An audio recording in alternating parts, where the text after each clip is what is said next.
Hai, apa kabar semuanya? Semoga kabar Anda baik-baik saja. Terima kasih karena sudah memberikan support dan juga kesetiaan Anda untuk membangun channel Codot Film. Yuk kita lanjutkan alur ceritanya, sambil siapin kopi dan cemilan, setting suara volume full. Gasken. Melarikan diri untuk ribuan kilometer. Ini buruk, bahwa Do Huang mengejar. Bukankah kecepatan orang itu terlalu menakutkan? Melihat bahwa Du Huang telah berhasil melarikan diri dengan cepat dari halangan rakyat ular dan berhasil mengejarnya, Xiao Yan merasakan kulit di kepalanya menjadi mati rasa. Dia buru-buru berteriak di dalam hatinya, "Guru, aku tahu, untuk sisa perjalanan ini, izinkan aku untuk mendukung pelarianmu. Sisi lain memiliki terlalu banyak orang sehingga kami tidak bisa ditunda oleh mereka. Jika tidak, bahkan jika aku bisa membawamu melarikan diri, api surgawi itu akan dicuri oleh mereka." Saat ini, suara Yao Lao memiliki keseriusan tambahan. Barisan yang dibentuk oleh Do Huang dan 3 Do Uang adalah sesuatu yang bahkan dia tidak bisa memandang rendah sekarang. "Baik. Aku akan menyerahkannya padamu. Terlepas dari apa yang terjadi, kita tidak bisa kehilangan api surgawi lagi." Xiao Yan menganggukkan kepalanya dengan berat dan dengan sungguh-sungguh meminta sambil tersenyum pahit. "Keke, aku tahu." Setelah setuju dengan senyuman, Yao Lao perlahan turun ke dalam keheningan. Kekuatan spiritual yang sangat ganas melonjak keluar dari tubuh Xiao Yan. Dalam sekejap mata, ia menguasai tubuh Xiao Yan. Saat kekuatan spiritual Yao Lao melonjak, tubuh Xiao Yan sedikit bergetar. Tato awan berwarna ungu samar terbentuk di belakang sayap awan ungu saat garis ungu muda perlahan muncul. Cahaya berenang lambat di dalam garis membuatnya tampak seperti makhluk hidup yang mistis dan misterius. Fenomena aneh semacam ini hanya akan muncul ketika sayap awan ungu didorong hingga batasnya. Dengan kekuatan Xiao Yan saat ini, dia tidak memiliki kemampuan untuk mencapai ini. Namun, ini adalah sesuatu yang sangat sederhana bagi Yao Lao. Setelah garis awan ungu muncul di sayap awan ungu, kecepatan terbang Xiao Yan tampaknya langsung meroket hingga lebih dari 2 kali lipat kecepatan aslinya. Kecepatan terbangnya yang gila melepaskan ledakan sonik saat melewati udara. Dari sini, bisa dilihat betapa menakutkan kecepatan Xiao Yan saat ini. Mengikuti lonjakan kecepatan Xiao Yan, jarak antara dirinya dan kelompok Gu He, yang secara bertahap menyempit, segera melebar. Gu He dan 2 lainnya mengadopsi ekspresi tertegun saat mereka melihat sosok manusia dari jarak yang sangat jauh di depan mereka yang tampak sedang berteleportasi. Ketidakberdayaan muncul di hati mereka. Kecepatan semacam ini terlalu cepat. Ini bisa dibandingkan dengan kecepatan Do Huang dari afinitas angin. Jangan bilang orang itu juga Do Huang. Pikiran itu melintas dengan cepat di hati Gu He, membuat wajahnya berubah sedikit. Namun, dia dengan cepat mengencangkan tinjunya dengan keras. Bahkan jika lawannya adalah Do Huang, Gu He tidak akan pernah mengizinkannya untuk berhasil mengambil api surgawi. Dia telah menawarkan hadiah yang sangat murah hati untuk mengundang Yanxi dan Feng Li dari 10 orang terkuat di Kekaisaran Jia Ma, untuk mengambil risiko memasuki gurun bagian dalam dan menemaninya untuk mencuri api surgawi. Jadi, tidak peduli apa yang terjadi, dia tidak akan menyerah pada api surgawi ini.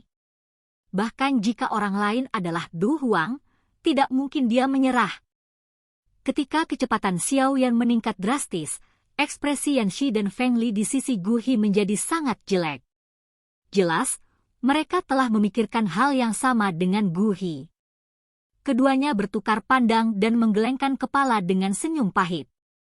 Ingin mendapatkan hadiah murah hati yang telah disebutkan Gu He diharapkan tidak mudah.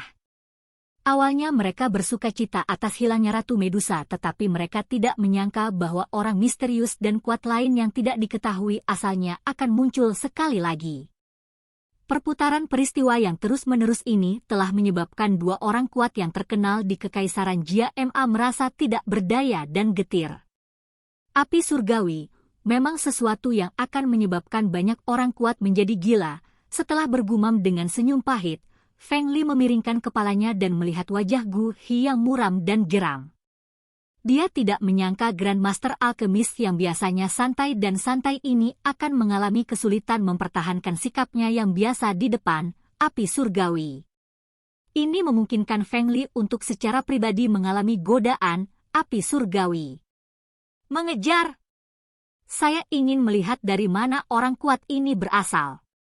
Selama kita tahu identitasnya, saya tidak percaya bahwa ada seseorang di Kekaisaran Jia Ma yang tidak bisa saya, Gu Hi, singgung. Gu Hi menekan amarahnya dan mendengus. Sepasang sayap Douqi di punggungnya mengepak dan kecepatannya tiba-tiba meningkat sedikit saat dia dengan cepat mengejar titik hitam kecil di kejauhan. Hehe, tua dia sepertinya benar-benar marah. Aku ingin tahu dari mana pria kuat itu berasal. Jika itu adalah Kekaisaran Ma, aku khawatir dia akan sangat tidak beruntung. Menyinggung alkemis tingkat 6.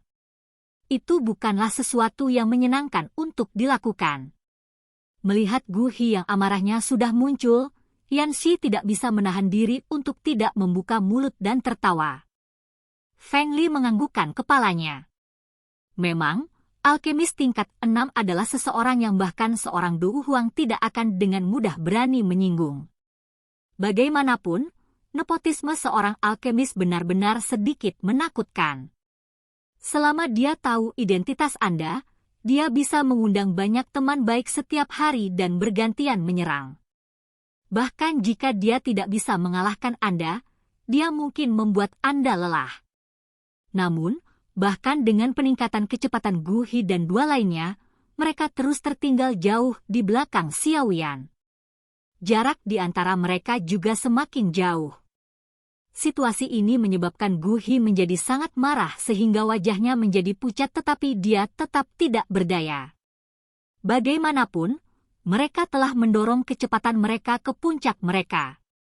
Sudah tidak mungkin bagi mereka untuk melaju lebih cepat. Saat Gu Hi mengertakkan gigi dengan amarah pada jarak yang semakin jauh, bayangan hitam menangkap mereka dengan cara seperti kilat dari jauh di belakang mereka. Dalam sekejap, dia muncul di depan mereka. Melihat orang berjubah hitam yang muncul dalam sekejap di kejauhan, kegembiraan segera melonjak ke wajah Gu Hi. Pada saat yang sama dia menghela nafas saat dia buru-buru berteriak, "Cepat, hentikan orang itu." Baik. Suara samar dipancarkan dari bawah jubah hitam. Namun, orang berjubah hitam itu tidak segera mempercepat. Sebaliknya, kecepatannya sedikit melambat. Dia membalikkan tubuhnya, mengangkat kepalanya dan memperlihatkan dagu putih salju yang anggun di bawah terik matahari sebelum berbisik, "Aku akan mengejarnya. Anda semua harus segera berpisah dan terbang keluar dari Tager Desert sendiri. Setelah itu, kita akan berkumpul di kota yang di luar gurun Tager. Jika saya berhasil mengejar orang itu, saya akan mengambil api surgawi kembali. Mengapa kita perlu berpisah?" Mendengar kata-kata itu, Gu Hi bingung dan bertanya dengan cara tertegun. Yang terkuat di antara rakyat ular sedang mengejar. Kecepatan mereka sangat cepat di gurun. Apalagi, mereka sudah mengumpulkan 5 do uang. Jika saya terus melindungi Anda, saya dapat dengan aman mengirim Anda semua keluar dari gurun. Namun, saya khawatir saya tidak akan bisa mengejar orang itu di depan. Orang berjubah hitam itu berkata dengan lembut. Sudah. Hati Gu Hi sedikit terkejut. Dia merenung sejenak, dan dengan tegas memanggil, "Baiklah, ayo kita berpisah. Saya akan meninggalkan orang itu di depan Anda. Anda tidak perlu mengkhawatirkan kami semua. Meskipun kita tidak bisa menghadapi orang ular yang kuat secara langsung, seharusnya tidak terlalu sulit bagi kita untuk meninggalkan gurun." Baik. Orang berjubah hitam itu mengangguk sedikit. Setelah beberapa pengingat, dia mengepakkan sayap Douqi berwarna hijau dan mengejar ke tempat di mana Xiaoyan menghilang dengan cara seperti kilat. "Aku akan menyerahkannya padamu." Anda harus mengambil kembali api surgawi. Melihat orang berjubah hitam itu, Gu Hi berteriak. Dia menunggu yang pertama menghilang dari pandangan sebelum dia mengerutkan kening dan berbalik untuk melirik cakrawala. Dia berkata dengan muram, "Shitua, Feng Li, ayo kita berpisah. Ingat, kita akan bertemu di kota Yan." "Hati-hati." "Hehe, baiklah. Itu sangat disayangkan. Aku awalnya ingin bertengkar hebat dengan rakyat ular. Tapi dari kelihatannya, sepertinya kita tidak akan punya kesempatan." Yan Shi mengangguk dan tersenyum. Akan ada banyak kesempatan. Sekarang, mereka lebih unggul dalam jumlah, ayo mundur dulu. Gu Hi memberikan senyum kuat saat dia berkata, "Haha, kamu tidak perlu terlalu khawatir. Anda harus mengetahui kekuatan pemimpin Sekte Yun dengan baik. Dia seharusnya bisa mengejar pria di depan." Melihat wajah Gu Hi, Feng Li tersenyum dan menghibur Gu Hi. Semoga. Jika dia masih gagal, mungkin saya tidak ditakdirkan untuk memiliki api surgawi." Gu Hi mendesah pelan. Dia meletakkan tangannya bersama-sama dan mengguncangnya ke arah dua lainnya sebelum berkata dengan serius, "Kalian berdua, hati-hati. Aku akan pergi." Setelah mengatakan ini, sepasang sayap di punggungnya mengepak. Dia kemudian berbalik dan menembak ke arah tepi gurun. Ayo kita pergi juga." Melihat Gu Hi kembali menghilang, Yan Shi dan Feng Li juga tersenyum. Sayap di punggung mereka mengepak dan mereka berbalik sebelum terbang ke arah yang berbeda. Beberapa saat setelah ketiganya menghilang, 5 kilo melintas seperti bintang jatuh. Sesaat kemudian, mereka berhenti di tempat Gu Hi dan dua lainnya berdiri. Mereka telah berpisah. Setelah merasakan sejenak, Yu Mei mengerutkan kening dan menghadapi 4 lainnya. "Apa yang kita lakukan sekarang? Mari kita berpisah dan mengejar." "Yu Mei, kalian bertiga akan pergi dan mengejar Gu Hi dan dua lainnya. Yan Qi dan aku akan mengejar Dou Huang," kata orang ular yang mengenakan jubah abu-abu. Orang ular ini sudah cukup tua dengan wajah penuh kerutan. Jelas bahwa dia memiliki reputasi yang cukup tinggi di antara orang-orang ini. Jadi, ketika mereka mendengar pengaturannya, bahkan Yan Qi yang pemarah tidak mengatakan apapun untuk menentangnya. "Elder Yin, kamu dan Yan Qi bukanlah tandingan Dou Huang. Di kota suci, dia dengan mudah berhasil melarikan diri bahkan ketika kami bertiga menyerang bersama." Mo Basi berkata dengan cemberut. "Bersantai. Kami tidak akan menghadapinya. Saya telah meninggalkan beberapa tanda di sepanjang jalan di sini. Jika Nanshi dan yang lainnya datang dan mengikuti tanda untuk mengejar kita, kami akan menyerang bersama. Dou Huang itu tidak akan memiliki waktu yang mudah. Di sisi lain, jika sedikit dari Anda berhasil mengejar lawan, Anda harus memberi mereka pelajaran yang tak terlupakan. Mereka dengan angkuh menyerbu ke wilayah ras rakyat ular kami. Jika mereka pergi tanpa kerugian, bukankah itu akan menyebabkan ras Snake People kita kehilangan muka?" Suara pria tua berpakaian abu-abu itu agak serak dan dingin. "Iya." Wajah cantik Yu Mei benar-benar sedingin es. Dia mengangguk dan tidak mengatakan hal-hal lain yang tidak perlu. Setelah mereka bertiga bertukar pandangan, sayap Dou Qi di punggung mereka mengepak dan 3 dari mereka terbang ke arah Gu Hi dan 2 lainnya dengan cara seperti kilat. "Ayo pergi, Yan Qi." Saya pernah bertukar pukulan dengan 3 Dou Huang dari Kekaisaran Jia Ma.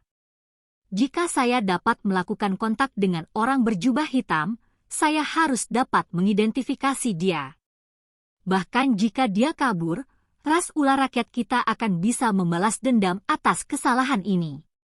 Melihat Yu Mei dan 2 lainnya dengan cepat menghilang, lelaki tua berpakaian abu-abu itu menyipitkan mata tuanya yang berlumpur dan berkata dengan lemah.